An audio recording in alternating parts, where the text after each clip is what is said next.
देशी बनावटीचे बंदूक बाळगणाऱ्या करोलिटी येथील एकास अटक. करोलीतील तरुणाकडून 50,700 रुपये किमतीचे बंदूक जप्त. करोलिटी येथील एक तरुण कवठेमंकाळ शहरामध्ये देशिंग कॉर्नर परिसरात अवैधरित्या बंदूक बाळगलेला असल्याची माहिती LCBच्या पथकाला मिळाली होती. सापळा रचून करोली येथील प्रसन्न बजरंग चंदनशिवे वय 36 राहणार करोलिटी तालुका कवठेमंकाळ जिल्हा सांगली याला पोलिसांनी पकडले असून प्रसन्न चंदनशिवे याच्याकडून 50,700 रुपये किमतीचे लोखंडी धातूचे देशी बनावटीचे मॅगझिन, त्यासोबत 500 रुपये किमतीचे 2 जिवंत काडतुसे असे 200 रुपये 100 रुपये किमतीच्या 2 भारतीय चलनी नोटा असा ऐवज पोलिसांनी हस्तगत केला आहे, अशी माहिती पोलीस निरीक्षक सतीश शिंदे यांनी दिली आहे.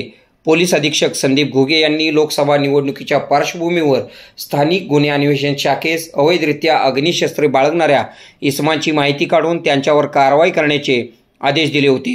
सदर सूचनेप्रमाणे पोलीस निरीक्षक सतीश शिंदे यांनी आपल्याकडील पोलीस उपनिरीक्षक कुमार पाटील व स्टाफ यांचे एक पथक तयार करून अवैध अग्निशस्त्र बाळगणाऱ्या संशयित इसमांची माहिती काढून त्यांच्यावर कारवाई करण्याचे आदेश दिले होते. त्या अनुषंगाने दिनांक 1 बुधवारी पोलीस उपनिरीक्षक कुमार पाटील यांच्या पथकातील police head constable Dariba Bandgar यांना गोपनीय बातमीदारामार्फत माहिती मिळाली की प्रसन्न बजरंग चंदनशिवे राहणार करोलिटी तालुका कवठेमंकाळ याने अग्निशस्त्र कब्जात बाळगलेले असून तो कवठेमंकाळ गावातील देशिंग कॉर्नर येथे थांबला आहे.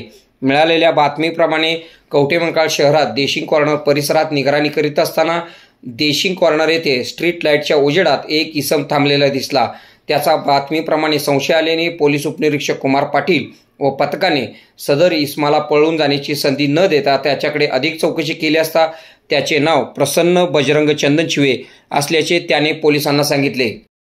त्याच्याकडे अधिक चौकशी केली असता व त्याची अंगझडती पंचासमक्ष घेतली असता त्याच्या डाव्या बाजूच्या पॅन्टच्या आत खोचलेले एक देशी बनावटीचे पिस्टन मॅगझिनसह व 2 जिवंत काडतुसे असे मिळून आली. याबाबत त्याच्याकडे परवाना आहे का अशी विचारणा केली असता त्याबाबत त्याच्याकडे कोणताही परवाना असल्याचे त्याने पोलिसांना सांगितले आहे.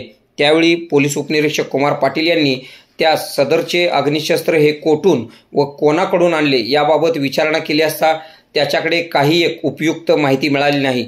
पोलीस उपनिरीक्षक कुमार पाटील यांनी पंचासमक्ष बंदूक व जिवंत काडतुसे जप्त केले आहे.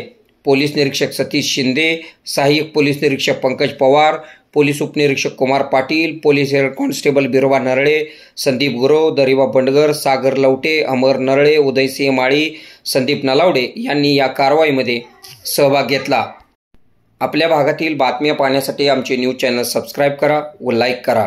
मुख्य संपादक Kunal Kodawale, KK Marathi news network.